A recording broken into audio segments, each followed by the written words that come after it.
تمام نمازوں کی ہر رکعت کے اندر سورہ فاتحہ کا ذکر کیا، جس کے اندر حمد و ثنا اور دعا اور اللہ تعالیٰ سے فریاد کے مضامین موجود ہیں کہ جب بار بار ہم اعادہ کریں گے الحمدللہ رب العالمین الرحمن الرحیم مالک یوم الدین، یہاں تک تو حمد و ثنا، پھر ایاک نعبد و ایاک نستعین، یہ پہلا حصہ 3 آیت کا یہ اللہ کے لیے، چوتھی آیت اللہ اور بندے کے لیے ایاک نعبد و ایاک نستعین، پھر 3 آیت بندے سے متعلق اهدنا الصراط المستقیم صراط الذین انعمت علیہم غیر المغضوب علیہم ولا الضالین۔ دن میں 20 دفعہ ہم اسی صورت کا تکرار کرتے ہیں، اسی صورت کا اعادہ کرتے ہیں۔ مقصد صرف یہ ہے کہ اس تکرار کے ذریعے سورہ فاتحہ کے مضامین ہمارے دل میں بیٹھ جائیں، قرار پکڑ لیں۔ صرف باتیں کرنے سے کام نہیں چلتا، خواجہ صاحب نے فرمایا نا، کامیابی تو کام سے ہوگی، نہ کہ حسن کلام سے ہوگی، ذکر کے اہتمام سے ہوگی، فکر کے التزام سے ہوگی۔ کامیابی کے لیے بات کرنا ضروری نہیں، لیکن کامیابی جب ہوگی کہ جب انسان اپنے ذکر اور فکر شروع کرے گا اور ذکر اور فکر پر اس کو التزام کی توفیق ہو جائے گی۔ اور یہ جملہ عبادات یہ ذکر اللہ کی اقسام میں سے ہیں، نماز بھی ذکر ہے، روزہ بھی ذکر ہے، زکوٰۃ بھی ذکر ہے، حج بھی ذکر ہے، اور ذکر اللہ اللہ اللہ لا الہ الا اللہ سبحان اللہ تکبیر تحمید تحلیل تسبیح، یہ بھی سب ذکر اللہ میں سے۔ اسی لیے حدیث پاک میں آتا ہے کہ جو لفظ ہم اپنی زبان سے نکالیں گے اس کا قیامت کے دن مواخذہ ہوگا، سوائے ذکر اللہ کے اور ذکر اللہ کے ملحقات کے۔ تو اتنی دفعہ ایک بات کا تکرار کیا جائے کہ وہ بات ہمارے دل میں کیا ہو جائے، اتر جائے اور بیٹھ جائے۔ اور دنیا کا ضابطہ بھی یہی ہے، یہ جو قرآن کریم ہے اور یہ جو آیات مبارکہ ہیں، یہ صورتیں ہیں، یہ سب روحانی غذائیں ہیں۔ یہ سب کیا ہے؟ روحانی غذا۔ جیسے جسمانی غذا میں تکرار ہوتا ہے اور اس تکرار کے بعد اس کا اثر ہوتا ہے، اسی طرح روحانی غذا میں تکرار ہو تو تکرار کے بعد اس کا اثر ہوتا ہے۔ بعض لوگ کہتے ہیں کہ ایک ہی بات آپ کہتے ہیں قرآن ہی پڑھتے رہو، تو یہ روحانی غذا ہے۔ آپ بھی تو جسمانی غذا میں تکرار کرتے ہیں، روز صبح چائے پیتے ہیں، آپ نے کبھی یہ نہیں کہا کہ میں 1 ہفتہ چائے پیوں گا، 1 ہفتہ چائے نہیں پیوں گا۔ کوئی پان کا عادی ہے، کوئی نسوار کا عادی ہے، کوئی سگریٹ کا عادی ہے، کسی کو کوئی چیز پسند ہے، کوئی صبح ناشتے میں انڈا کھاتا ہے تو انڈا کھاتا رہتا ہے، کوئی پراٹھا کھاتا ہے تو انڈا پراٹھا کھاتا رہتا ہے۔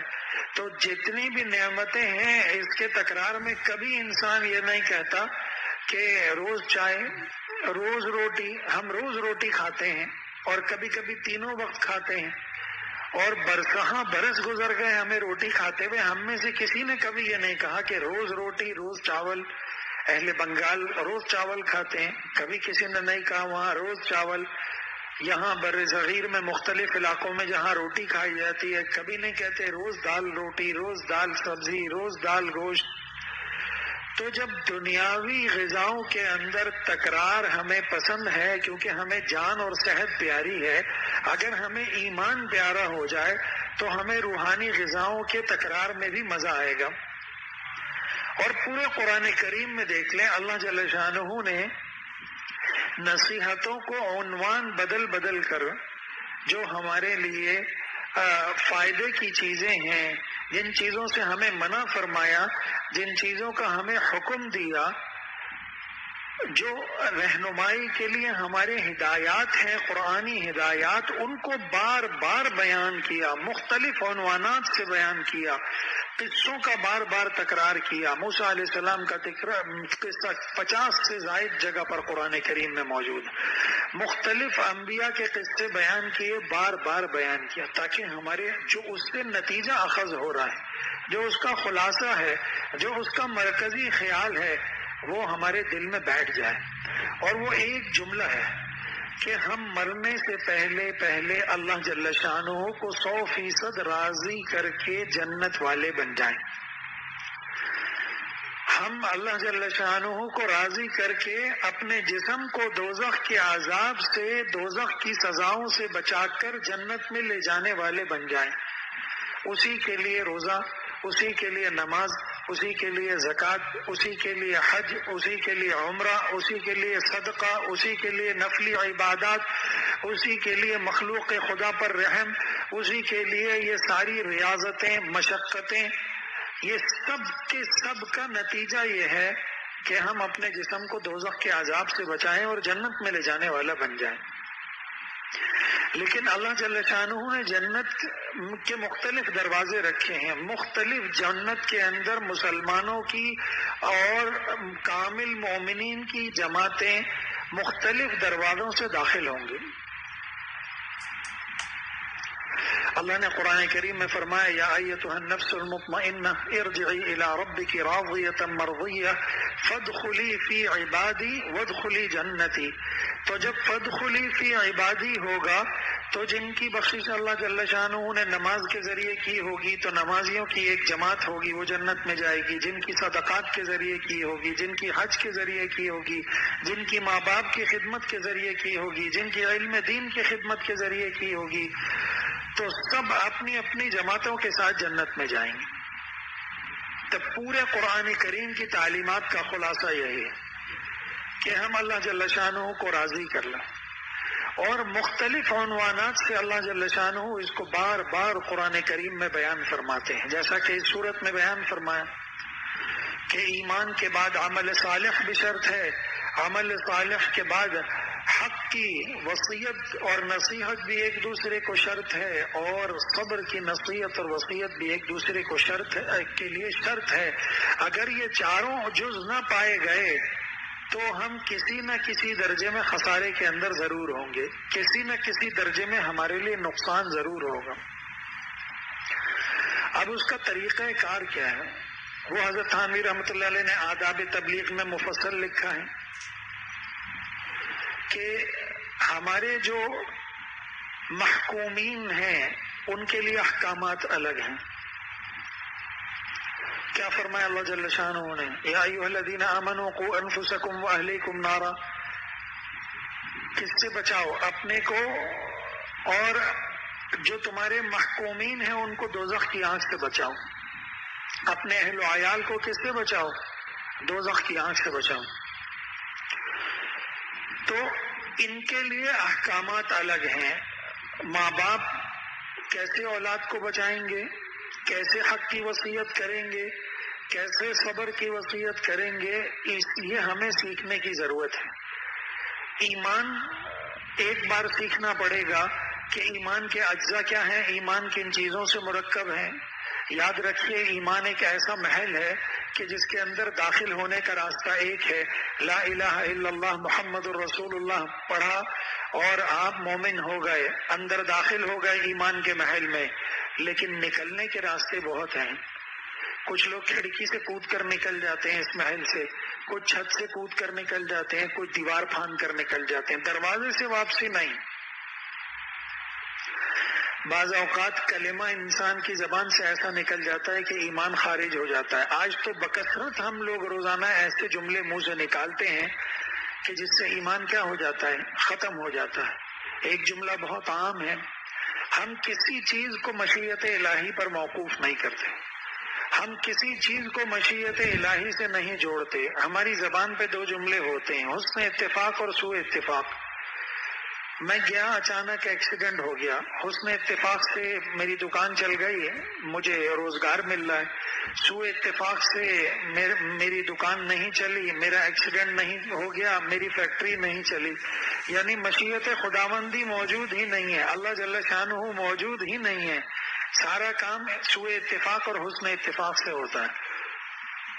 اور جب یہ ارادہ زبان سے بار بار ہوتا ہے یہی بات دل میں بیٹھ جاتی ہے اور یہی بات ہلاکت کا سبب بن جاتی. ہر چیز کی نسبت اللہ کی طرف کرنی چاہیے. میں نے اسباب اختیار کیے، اللہ جل شانہ نے مجھے روزی عطا فرما دی، اللہ جل شانہ نے نیک اعمال کی توفیق عطا فرما دی۔ اللہ نے کیا فرمایا؟ ما اصابک من حسنۃ فمن اللہ، جو نیکی سرزد ہو وہ اللہ کی دی ہوئی توفیق سے ہوتی ہے۔ وما اصابک من سیئۃ فمن نفسک، اور جو برائی سرزد ہو وہ تمہارے اپنی نفس کی شرارت، خباثت اور غلاظت ہوتی ہے کہ تم سے جو ہے وہ برائی سرزد ہوئی۔ ہم ہمیشہ کوئی بھی نیک کام ہم سے ہو، کوئی نعمت ملے، چاہے وہ نعمت دینی ہو یا نعمت دنیاوی ہو، کوئی بھی کمال حاصل ہو، اس کی نسبت اپنی ذات کی طرف کرتے ہیں۔ میں نے بڑی محنت کی تو اب میں قرآن اچھا پڑھنا شروع کر دیا، میں نے بڑی محنت کی، علم دین حاصل کیا، بڑی بڑی کتابیں پڑھا رہا ہوں، میں نے بڑی محنت کی تجارت میں اور اب بہت کما رہا ہوں۔ اگر محنت کما کے دے رہی ہوتی تو جتنے محنت کرنے والے ہیں سب کو مل رہا ہوتا، لیکن نہیں مل رہا، تو معلوم ہوا کہ یہ سب اسباب میں سے ہے، مسبب الاسباب کوئی اور ہے۔ دادا رحمۃ اللہ علیہ فرماتے تھے کہ پیالے مت ناپا کرو اور پیالوں کو مت دیکھا کرو، بلکہ پیالے میں جو بھیگ دیتا ہے اس کو دیکھو۔ یہ دنیا میں جتنے بھی اسباب ہم اختیار کرتے ہیں کسی بھی حوالے سے ہو، دین کے حوالے سے یا دنیا کے حوالے سے، یہ سب پیالے ہیں اور دینے والی ذات اللہ جل شانہ کی۔ وہ چاہے تو چھوٹے سے پیالے کے اندر موتی رکھ دے اور وہ چاہے تو بڑے سے پیالے کے اندر چند سکے دے کر آپ کو روانہ کر دے۔ اسباب کی طرف تب نظر نہیں ہونی چاہیے، مسبب الاسباب کی طرف نظر ہونی چاہیے۔ اسباب کو صرف حکم خداوندی سمجھ کر جو ہے اختیار کرنا چاہیے، کیونکہ اللہ جل شانہ کا حکم ہے کہ اسباب اختیار کرو۔ تجارت کرو گے تو برکت ہوگی، مال کمانے نکلو گے تو کماؤ گے، نہیں تو نہیں کماؤ گے۔ اسباب اختیار کرنے کے بعد نتیجہ اللہ کے سپرد کر دیں۔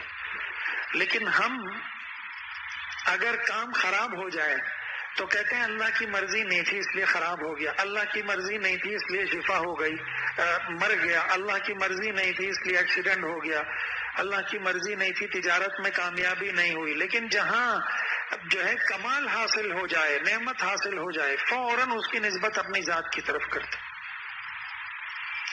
حالانکہ ہر کمال کی نسبت اللہ کی طرف۔ اس کائنات کا ایک ایک ذرہ اللہ نے اپنی معرفت اور محبت کے لیے پیدا کیا ہے، ایک ایک ذرے کی نسبت اللہ کی طرف ہے۔ یہ اللہ والے کائنات کے ایک ایک ذرے سے اللہ کی معرفت حاصل کرتے ہیں، اور معرفت جب حاصل ہو جاتی ہے تو پھر محبت، عظمت، کامل اطاعت اور اللہ کے نبی کی کامل اطاعت، اتباع سنت اور قرآن کریم کی جو ہے احکامات پر عمل کی پوری توفیق ہو جاتی ہے، تمام گناہوں سے بچنے کی طاقت پیدا ہو جاتی ہے اور تمام اعمال صالحہ کرنے کی توفیق ہو جاتی ہے۔ یہ سب کچھ توفیق خداوندی سے ہوتا ہے، ورنہ توفیق چھن جائے تو پھر انسان کہیں کا نہیں رہتا۔ حضرت تھانوی رحمۃ اللہ علیہ نے لکھا ہے کہ ان کے علاقے میں ایک عابد تھے، عامی تھے، عالم نہیں تھے، تو سب ان کے بہت معتقد تھے کہ بہت بڑے اللہ والے ہیں، لیکن ایک مسخرہ تھا، وہ ان کا معتقد نہیں تھا، وہ تسلیم نہیں کرتا تھا کہ یہ اللہ والے ہیں، کہتا تھا یہ جاہل ہے، اس کسی دن بھی جو ہے پٹری سے ہٹ جائے گا۔ تو لوگ کہا کرتے تھے میاں مسخرے، ہم سب ان کے معتقد ہیں، تم بھی ان کا اعتقاد رکھا کرو۔ اس نے کہا میں اعتقاد نہیں رکھتا۔ ایک دن اس نے کہا اچھا میں ان کے ساتھ آج کچھ مسخرہ پن کرتا ہوں۔ تو تہجد سے پہلے، اس زمانے میں اتنی روشنی نہیں ہوتی تھی، تہجد سے پہلے چھت پہ چڑھ گیا، کونے میں آیا، دیکھا وہ انہوں نے وضو کیا اور تہجد کی تیاری شروع کی، تو اس نے باریک آواز میں سلام کیا، تو انہوں نے فوراً ادھر ادھر دیکھا، کوئی نہیں، انہوں نے کہا وعلیکم السلام، آپ کون؟ کہا جبرائیل ہوں، اللہ نے بھیجا ہے، کہا ہے کہ آپ تم عبادت کرتے کرتے اتنے بوڑھے ہو گئے، مجھے شرم آتی ہے، سردیوں کا زمانہ ہے، تم سردی میں وضو کرتے ہو، نماز پڑھتے ہو، تو جو مقصد عبادت کا ہے وہ میں تمہیں بغیر نماز کے ہی عطا کر دیتا ہوں، اور یاد رکھو دوسری کوئی چیز معاف نہیں ہے، یعنی روزہ رکھنا رمضان میں، باقی چیزیں رکھنا، لیکن نماز تمہاری معاف کر دے، چونکہ 5 وقت ہے، تو جو مقصد ہے اللہ کی رضا، بس وہ اللہ جل شانہ نے آپ کو دے دیے. تو انہوں نے لوٹا پھینکا اور جا کر لیٹ گئے بستر پر. ان کا نماز معاف ہو گئی. اب لوگوں نے دیکھا کہ حضرت نہیں آئے, 1 دن نہیں آئے, 2 دن نہیں آئے, 3 دن, تو فوراً سوچا شاید بیمار ہو گئے. تو جاتے ہیں. اب جب گئے تو یہ مسخرہ ساتھ ہو لیا, یہ ہنستا رہے. لوگوں نے کہا بھائی کیوں ہنستے ہو, ہم عیادت کو جا رہے ہیں, بیمار ہیں. کہتا چلو. چلے گئے. جا کے پوچھا کیا ہوا, آپ بیمار ہیں, خیریت ہے؟ کہنے لگے نہیں بالکل اللہ کا شکر ہے, صحت مند ہوں, ہٹا کٹا ہوں, کھا رہا ہوں, پی رہا ہوں, اللہ کے بڑے انعامات ہیں. تو کہا آپ نماز کے لیے نہیں آ رہے تھے؟ کہہ رہے تھے نماز کا جو مقصد ہے نا اللہ کی رضا, وہ مجھے حاصل ہو گیا. کہا وہ کیسے حاصل ہوا؟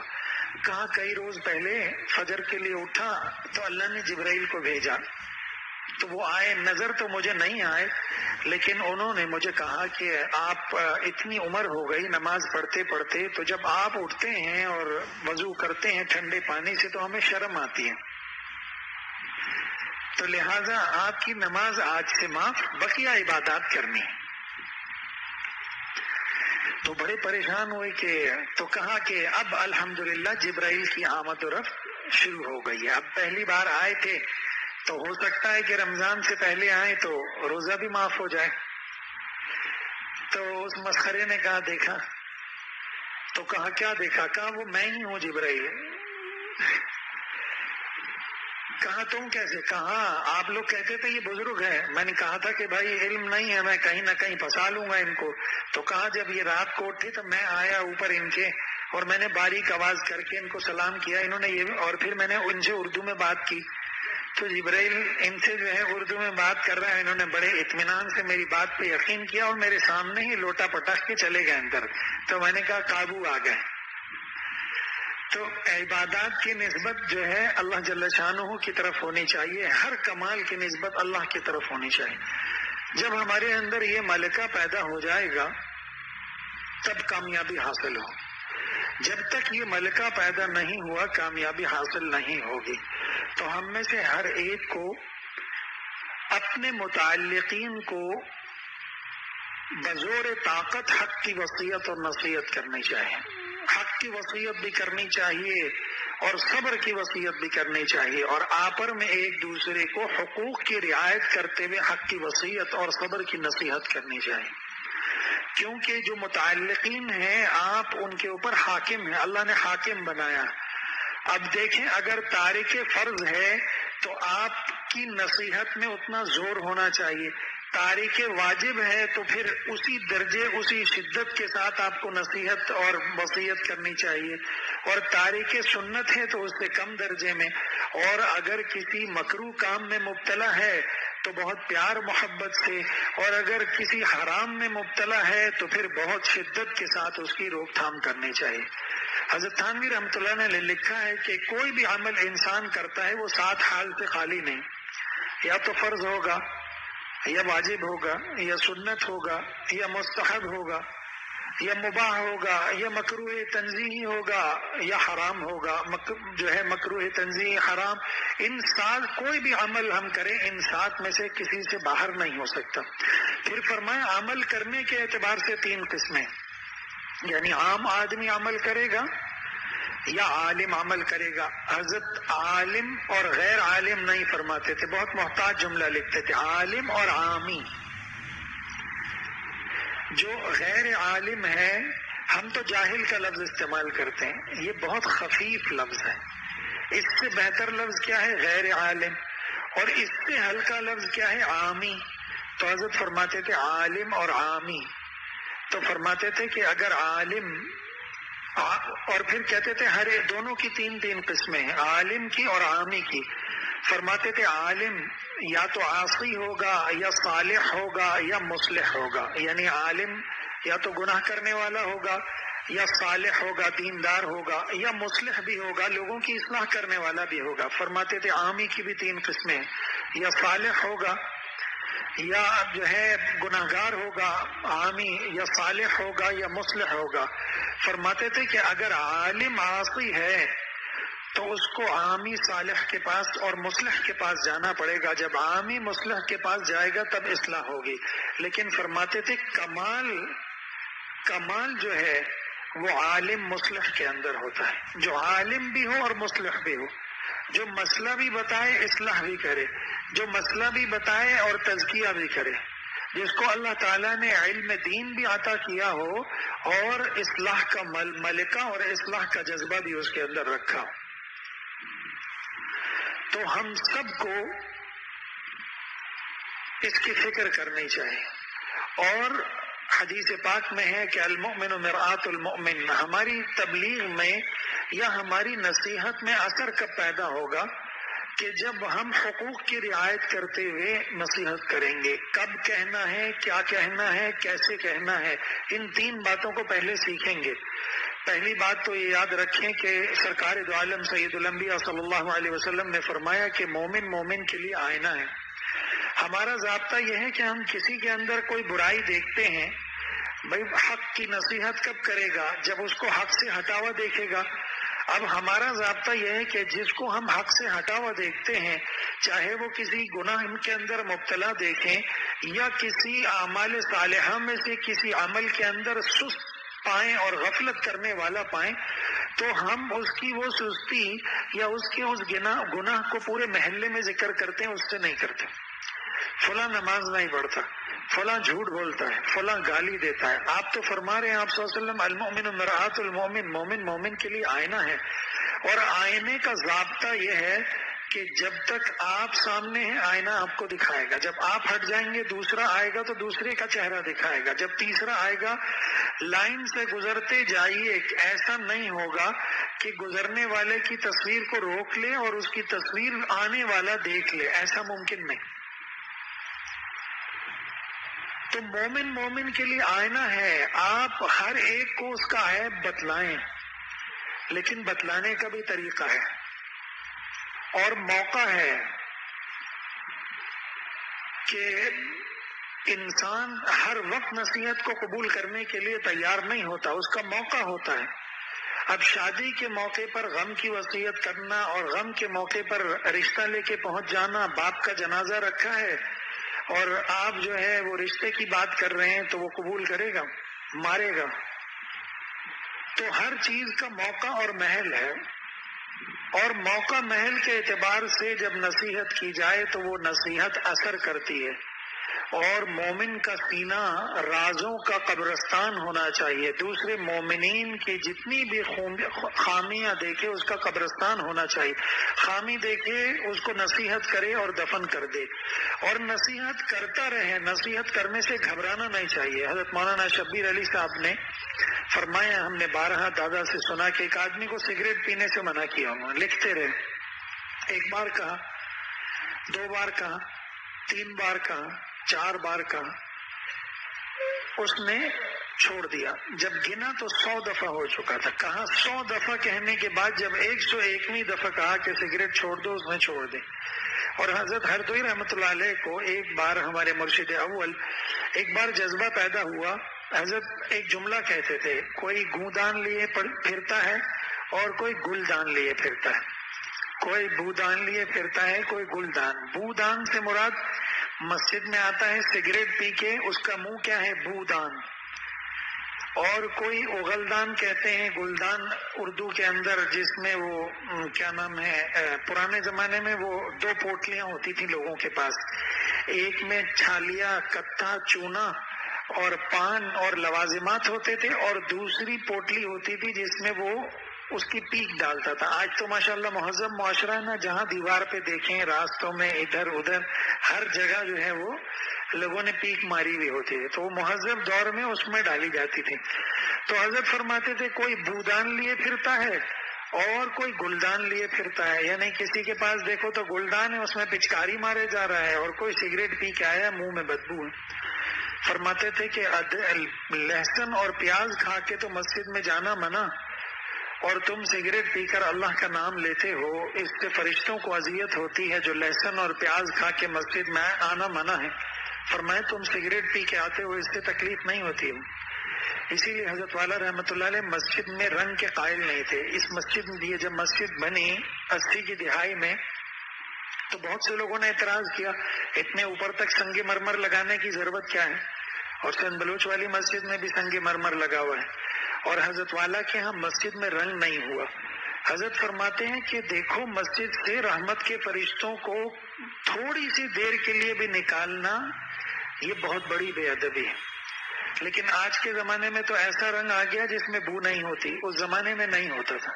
تو حضرت فرماتے تھے خوبصورتی کے لیے کوئی ایسا کام کریں کہ مسجد جب بن گئی اللہ کا گھر بن گیا، اب اس کے بعد اتنی دیر کے لیے جتنی دیر آپ وہاں بدبو رکھیں گے رحمت کے فرشتے نہیں آئیں گے، اور جتنی دیر رحمت کے فرشتے نہیں آئیں گے تو یہ مسجد کے ساتھ اچھا فعل نہیں. تو حضرت کے ہاں بھی کہیں مسجد کے اندر رنگ نہیں ہوا کہ ہم رنگ کریں گے بو آئے گی اور اتنی دیر کے لیے فرشتے مسجد سے باہر جائیں گے. وہ کہتے تھے ہر وقت رحمت کے فرشتوں کو مسجد میں ہونا چاہیے. تو فرماتے تھے جب منہ کے اندر تم بو لے کر مسجد میں آتے ہو تو کیا رحمت کے فرشتے رکیں گے؟ تمہارے پاس رحمت کے فرشتے آئیں گے؟ تو حضرت نے اس پر تکرار شروع کیا. جہاں جاتے تھے یہی جملہ کہتے تھے، جہاں جاتے تھے یہی جملہ کہتے. تو دادا رحمۃ اللہ نے کہا ایک دن ایک صاحب میرے پاس آئے یہاں خانقاہ میں، تو پوچھا بھائی کیسے آنا ہوا؟ کہا بیان میں آیا تھا اور میں نے سوچا کہ تنہائی میں بھی ملاقات کروں، تو پوری توجہ نہیں کی جیسے عام ایک آدمی آتا ہے. پھر کہا کہ آپ کے شیخ محی السنہ حضرت والا ہردوئی رحمۃ اللہ علیہ سے بھی ملاقات ہوئی میری. تو دادا نے کہا میری توجہ بڑھ گئی ان کی طرف کہ میرے شیخ سے بھی ملا ہے. پھر فرمائے کہ مجھے ایک اعزاز اور ملا جب حضرت ٹرین سے تشریف لائے لاہور سے میں گیا تو حضرت نے معانقہ فرمایا. حضرت کا ایک اصول تھا کہ جب یہاں تشریف لاتے تھے تو پہلی دفعہ جب آتے تھے تو مصافحہ و معانقہ کرتے تھے، اس کے بعد پھر نہیں. اس کے بعد حضرت سلام کرتے تھے، باقی لوگ جواب دیتے تھے. تو دادا نے کہا میری توجہ اور بڑھ گئی. پھر انہوں نے کہا کہ مجھے ایک اور جو ہے اللہ تعالیٰ نے اعزاز بخشا. تو دادا نے کہا وہ کیا؟ انہوں نے کہا کہ حضرت نے بیانات کیے تو میں نے بار بار حضرت کے بیان سنا. تو حضرت نے کہا کوئی بو دان لیے پھرتا ہے، کوئی گل دان لیے پھرتا ہے. تو میں نے کہا میں تو دونوں لیے پھرتا ہوں. میں تو منہ میں پان ڈالتا ہوں پھر اوپر سے سگریٹ پیتا ہوں. پہلے پان رکھتا ہوں منہ میں پھر اوپر سے سگریٹ پیتا ہوں. تو ڈبل انجن ہے میرا. تو کہنے لگے کہ جب پورے سفر میں میں نے دیکھا حضرت ہر بیان میں حضرت یہ جملہ ارشاد فرما رہے ہیں، اور یہ فرما رہے ہیں کہ آپ لوگ مسجد میں بھی آتے ہیں تو فرشتوں کو کتنی اذیت ہوتی ہوگی. تو فرمایا میں نے پان اور سگریٹ دونوں چھوڑ دیا. تکرار اتنی مرتبہ ہوا کہ میرے دل میں یہ بات بیٹھ گئی کہ نہ میں نے آئندہ پان کھانا ہے نہ میں نے سگریٹ پینی. بس کہا وہ دن اور آج کا دن نہ میں نے پان کھایا نہ سگریٹ پی. تو تکرار جب بار بار کسی چیز کا کیا جاتا ہے تو وہ چیز دل میں قرار پکڑ لیتی ہے. اور دعا کا معمول اپنے لیے اور مسلمانوں کے لیے مستقل دعا کا معمول ہونا چاہیے کہ جب کسی مسلمان کو گناہ میں دیکھے پہلے تو دعا کرے الحمدللہ الذی بنعمتہ تتم الصالحات.